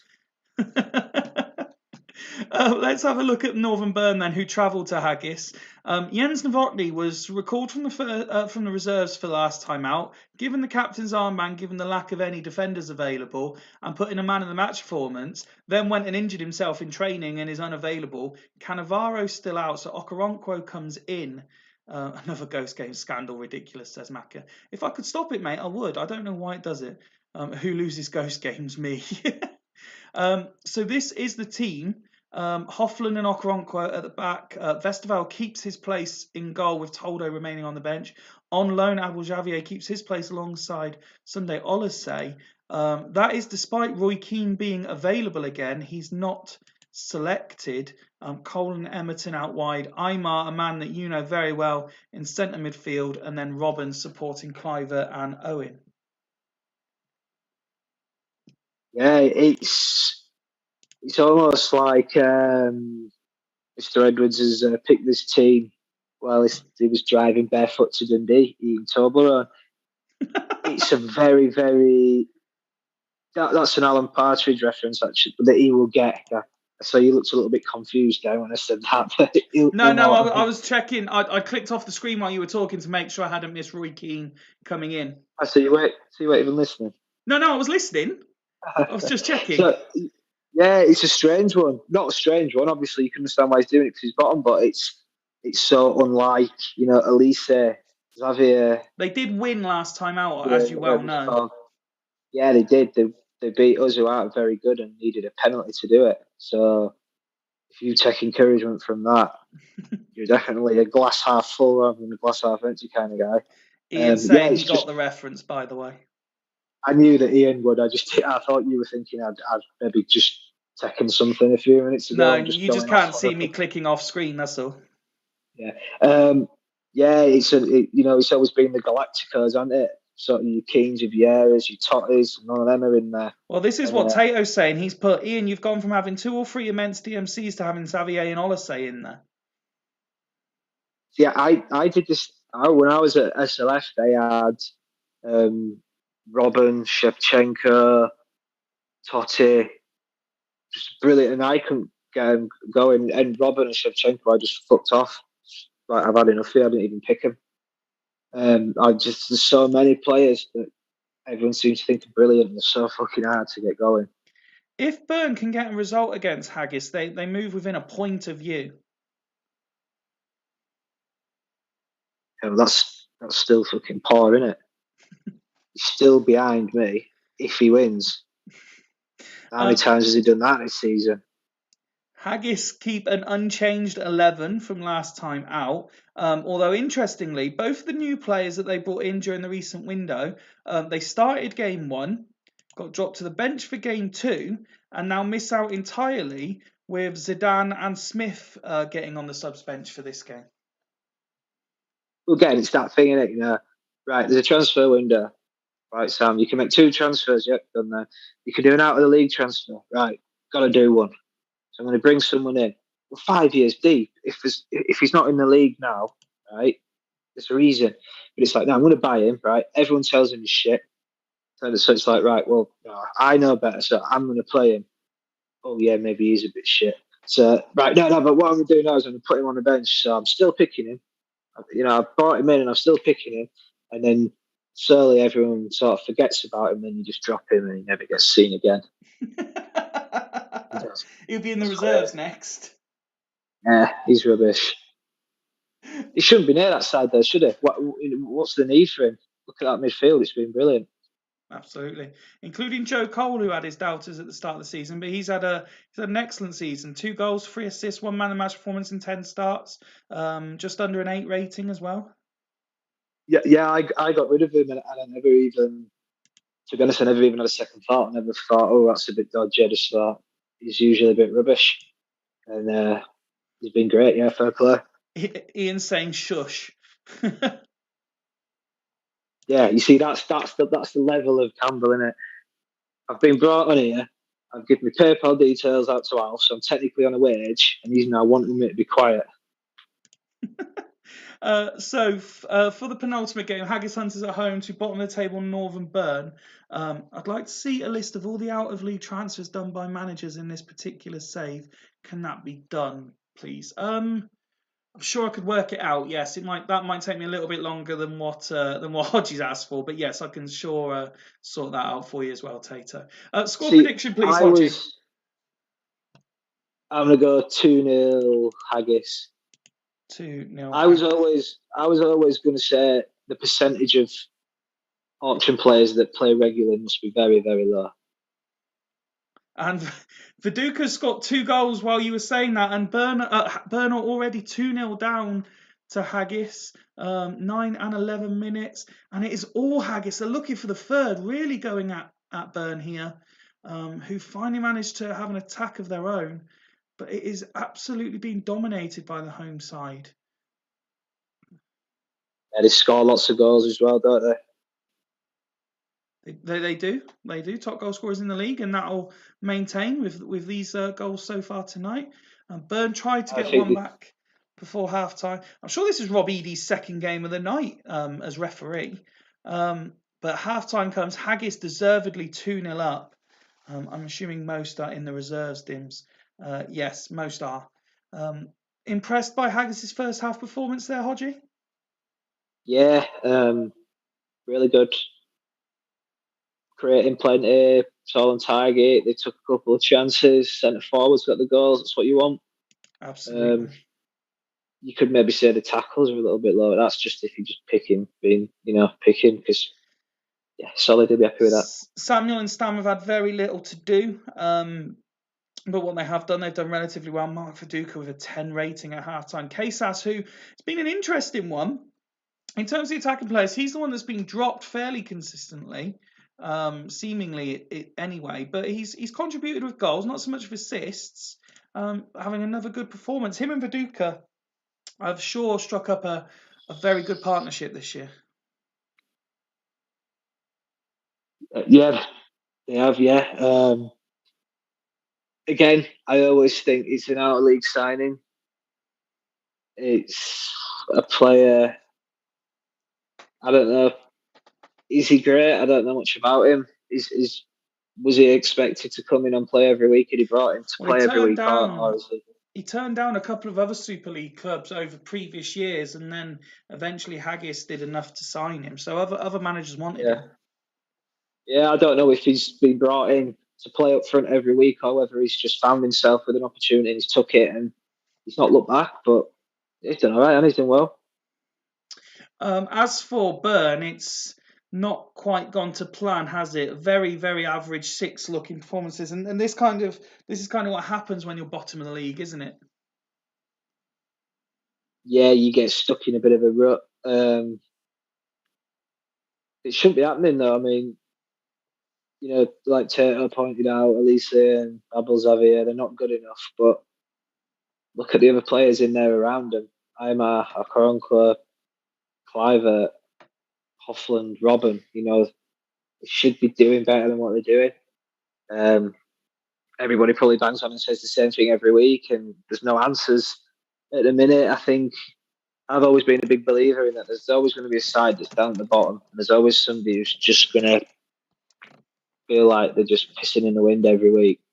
And I think this year it's Northern Burn, and he's probably just going to have to stick it out for 9 more games and then see what happens moving on and start again. So Totti and Brozek on for Cliver and Owen.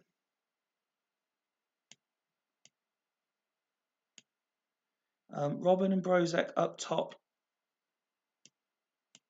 Totti MC, I'm our AMC. What I would say is there's always a team that's always been shit down at bottom that always goes on a nice little run with maybe like 6 or 7 games to go. So me or him could sort of have a little rise up to maybe like 11th with a nice little run. But yeah, there's no danger of any of us Challenging. bothering. I think we're the two that are going to get cut adrift maybe a little bit over the next few weeks. Okay. Well, we've already reached the 60-minute mark. Just waiting for the game to pause as Haggis come forward again. KSAS's rating moves up to a 10. Mike Duff still struggling a little bit on a 6. But virtually nothing happened. The whole time you were doing that last bit of talking, we managed to get from 45 to 60 in no time flat, Hodgie. 2-0 up, Burn not looking like threatening at all. Would you expect Zidane and Smith to come on just to give them some game time? I'd just stay as it is. That's exactly what Ian's doing, as is. No real attacking players left, so it would only be tactical if the other Ian can do anything. Do you think he just lets it play out because so far it hasn't had chance to do anything? Yeah, I think so. I'll tell you what I have noticed as well. Obviously, I've not been watching shows start to finish, but I think we're maybe seeing a little bit of a shift here that it seems to be the four midfielders from the sides that are doing well, whereas the guys that are still stuck down at the bottom, maybe the dinosaurs, himself and Edwards, are still playing them for DMCs. So that's quite interesting. I might have a look at that. Even the guys that are playing for DMCs are mixing it up like one at the back, aren't they, and stuff like that. Yep. It's certainly there has certainly been a change I've noticed over the last sort of, well, say from the second half of last season to where we are now, so the last sort of year's worth of game time, tactically. Sorry, carry on. We've seen it before, around with wide tactics come in and yep. they're really good for a while, and then it narrows, and like you say, that's what I mean, the narrows ones, and then like the four DMCs, two at the back. So yeah, we've seen it all comes around, and I think maybe that's been a little bit of a shift sort of this season. Certainly something for you to consider there.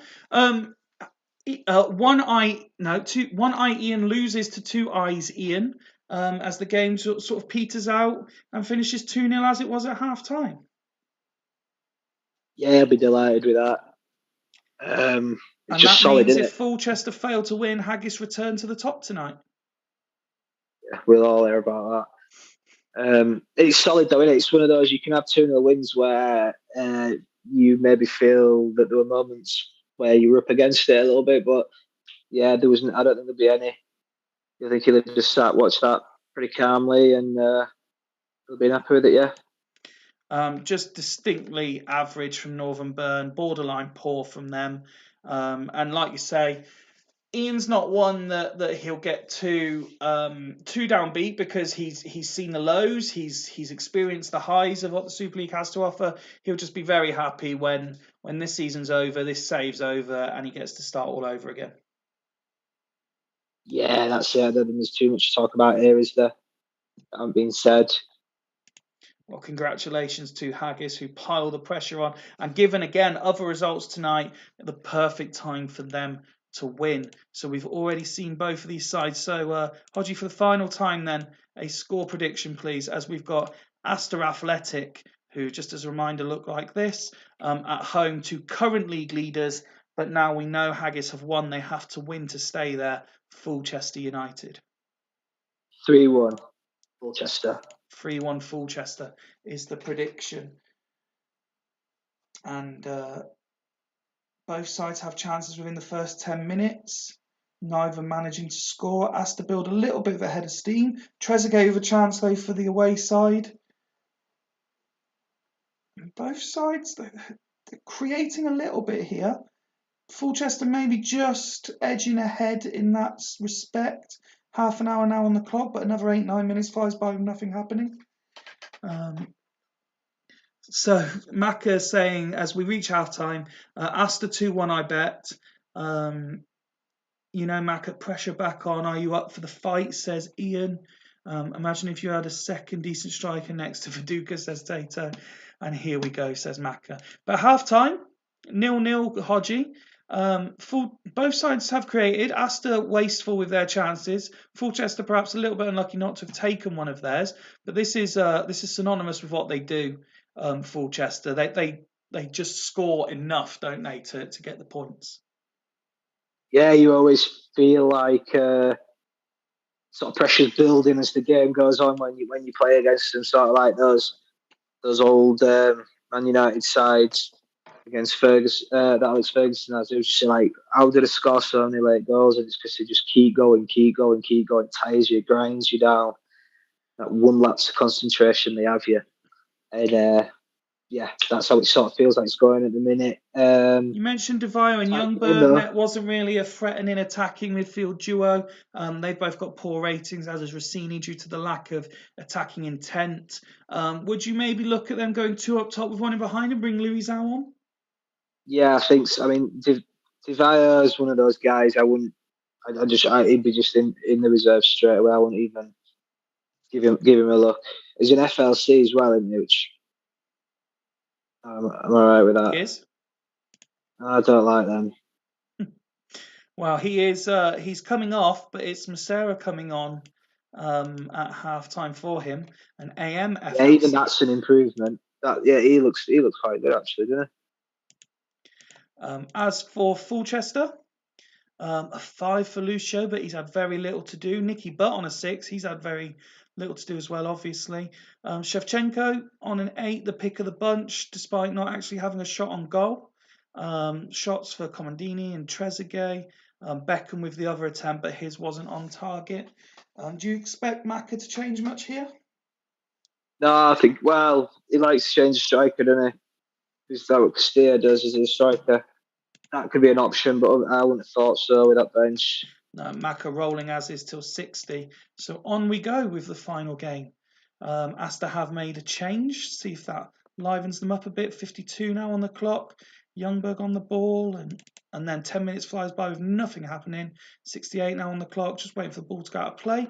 There we go. So we're at 69 minutes, still 0-0. Percente rating a 9 now for Asta. Do they go for it at this point, or do they try and hold out for Yet, which I think will be their 10th draw of the season? I think this is maybe a little bit of an advantage of playing last, knowing where the results have gone. He's got to have a go at this here, to me. I think Alf has to go for it, even against the league leaders. Yeah, I wouldn't be bothered at all playing. Just have a go. Okay. What's worse that's going to happen? He's going to lose to Fulchester, top of league, which was expected. We'll just wait confirmation from Alf if he wants to do anything. In the meantime, let's have a look at Fulchester. You mentioned he likes to change a striker. He hasn't actually got a recognised striker on the bench, but a regular change Maka does make is he will now drop this player and put a forward run on him.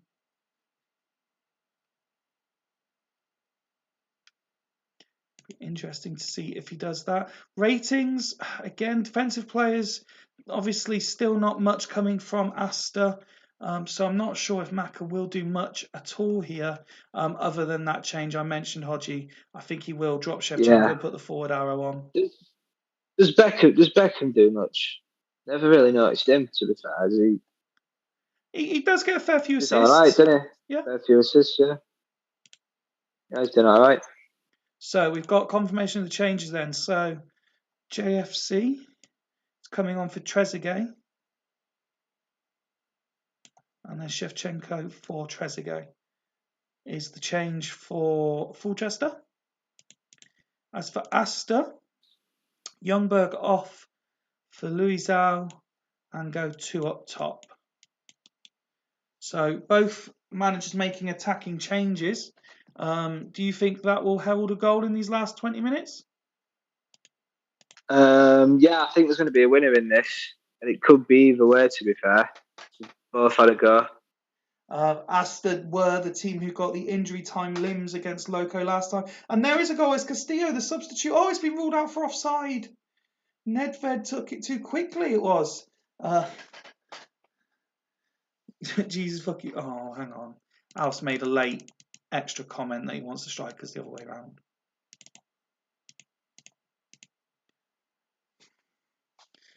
And it's a couple of set pieces for the home team as we move into the final 10 minutes. Maka, I think, reacting to the disallowed goal with Jesus fucking Christ. 82 now on the clock. Finnan. Curtis with a tackle. Rossini's knocked over. Appeals for a penalty. No penalty. Wayne Oldham refuses after consultation with the linesman to give the penalty. Ambrosini Placente. 5 minutes to be added on. Right for an Asta winner, says Maka. Masera, West, Shevchenko giving away the foul and going in the books. We move to injury time.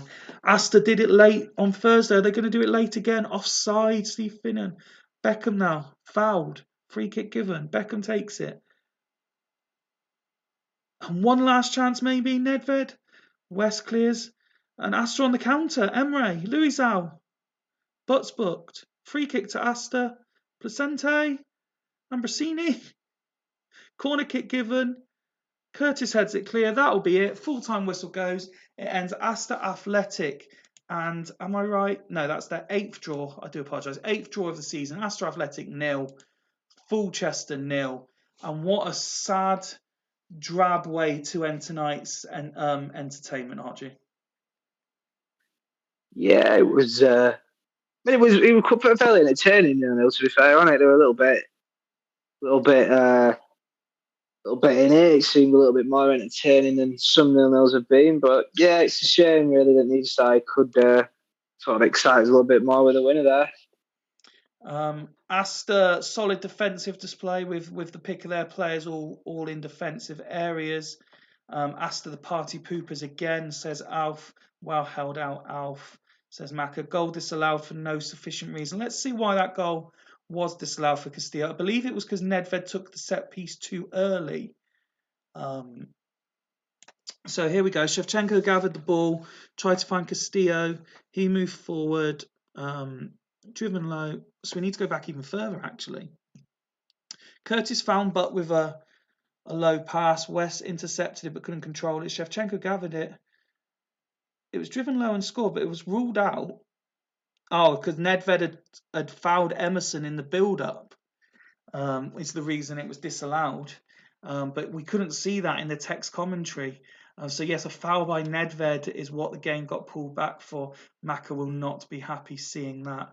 As for the penalty, let's see what happened with the penalty. Wayne Oldham turned it down. So Finnan moved across to take the throw in. Rossini was knocked to the floor by Butt. He turned down claims for the penalty. So Nicky Butt may be getting away with one on 83 minutes. As I was saying, solid defensive ratings. It just needed a bit more in attack from Asta. John Curtis getting man of the match on his return to the first team fold. But again, the attacking players were a bit of a letdown for Fulchester, Hodgie. Yeah, a little bit disappointed with that, I imagine. The options on the bench as well were not brilliant, really, so he sort of had to stick with it. I've not had Comandini, but I've had Shevchenko and Trezeguet. I didn't get much out of either of them. I think he relies a lot on the good midfielder Nicky Butt because I think he is a bit short up front. But imagine if Fulchester had Luca Toni up front. Yeah. Imagine they had Pizarro. Yeah. You know what I mean? If or give me a call, Maka. I'll loan you him. I've got no to play for. You can have Pizarro on there. Wait till playoffs. You know what I mean? If you had Pizarro in there, I think you'd be looking at a different beast. I'm a little bit surprised because the option was there. So Fulchester have, where is he? Arca was recalled. Oh, well, no, Dudley sent Arca back, and I was a bit surprised that he's not been promoted to the first team fold in game week 15 to offer a little bit more on the left wing. Yeah, it's an option. I like him. He's a good player, is Arca. Mac is saying another point towards 48 to go. Alf saying it was definitely a pen. And Tato saying that he misses Chris Sutton, who still remains one of the best auction buys. let's have a look then at the classifieds. A lot of draws. 1, 2, 3, 4. 4 of the 7 games ending in draws. Every team bar Astor, Fulchester, and Burn scoring tonight. So we had Astor 0, Fulchester 0, Bostock 1, Churchtown 1, Dragons 1, Devils 1, Dudley Hill 1, Leddersford 2. It was 2-2 between Gazelles and Loco. Haggis winning 2-0 at home to Burn, the only home winners tonight, and Hull's the only away. No, Leddersford won away as well. Hull's the only team to score more than 2 tonight, as they beat my co-commentators Sloths 3-1. That leaves the Curtis Man of the Match madness, because I forgot to do it, Fifey. Right, okay, well, game week 20, it's coming up, mate. You're only a few games away. So that sees Haggis return to the top tonight, much to Hodgie's delight, on 33 points. Fulchester a point behind on 32, but crucially for those sides, there's a 6-point gap between Fulchester and Loco and Dudley, who are both on 26. Churchtown, Leddersford above the dotted line on goal difference only, as Hulls and Devils also on 24. Devils down in 8th now because of their inability to score goals. 2 points further back, Bostock, and then Dragons and Gazelles both on 21, within 3 points of the dotted line themselves. Astor a point further back on 20, so only 4 points separate them. 9 points for yourselves. Hodgie, it looks a bit too much. And then Burn remain on 11.